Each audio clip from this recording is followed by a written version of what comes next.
Part 4. You will hear a lecture on research into elephants by an expert who's been studying them for 40 years. First, you have some time to look at questions 31 to 40.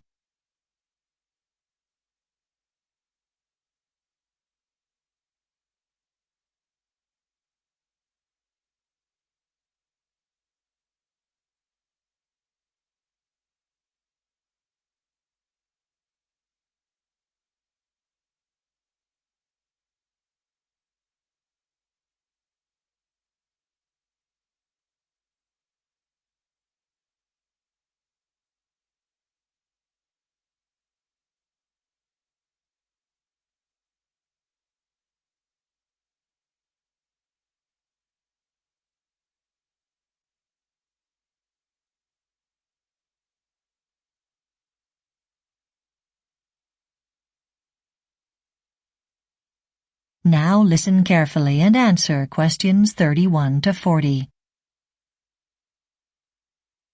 Good morning. My name's Caroline Stewart, and I'd like to give you an overview of the research we've been carrying out to learn more about the elephants living in the Amboseli National Park in Kenya. Let me start by telling you a little about the methodology we use. We've been studying this population of elephants for nearly 40 years, and we've collected a wealth of information about individual elephants.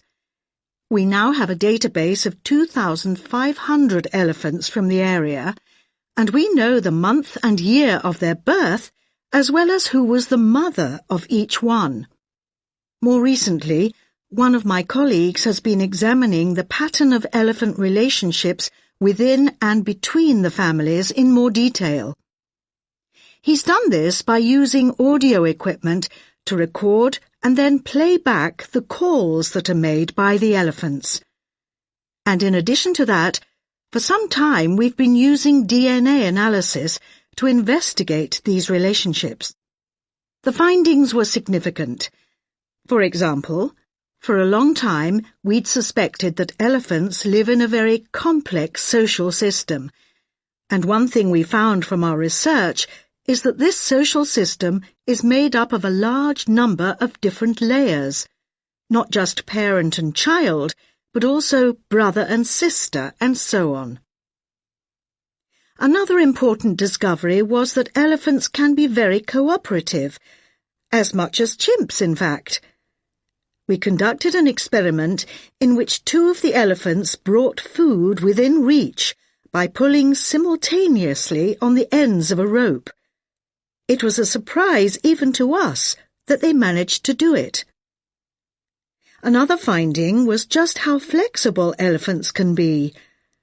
They may live in smaller or larger groups depending on environmental conditions. So, for example, an adult female and her calves might leave their larger groups for days or weeks. A good example of this was 2 years ago, when there was not enough rain. Many left the herd and moved to new areas in order to survive. We also discovered that elephants can show emotion. For example, when an elephant dies, the others may stroke and rearrange the bones, although why they do it is still a mystery. Elephants are very intelligent creatures. We've dedicated a whole chapter to this in our new book, as the findings are so important. For example, when we looked at the elephant's brain, we found that its weight was quite high compared with that of its body, which is significant. Early on in the research, we discovered that bull elephants, i.e. males, go through periods of significant change, which is called must.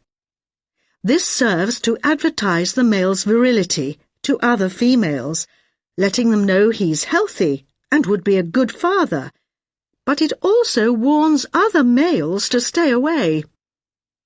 One of the most obvious changes is in how they walk, though there are others. However, one of our most important discoveries is that it is crucial for elephants to live for a long time. If you are a male, you probably won't be a successful mate unless you do. If you are a female, the older and more experienced you are, the more likely it is that you'll be aware of danger when it approaches. For example, an elephant may be able to cope with one lion, but may have problems if there are 3 of them. Age helps elephants know when it's best to walk away or to stand and fight.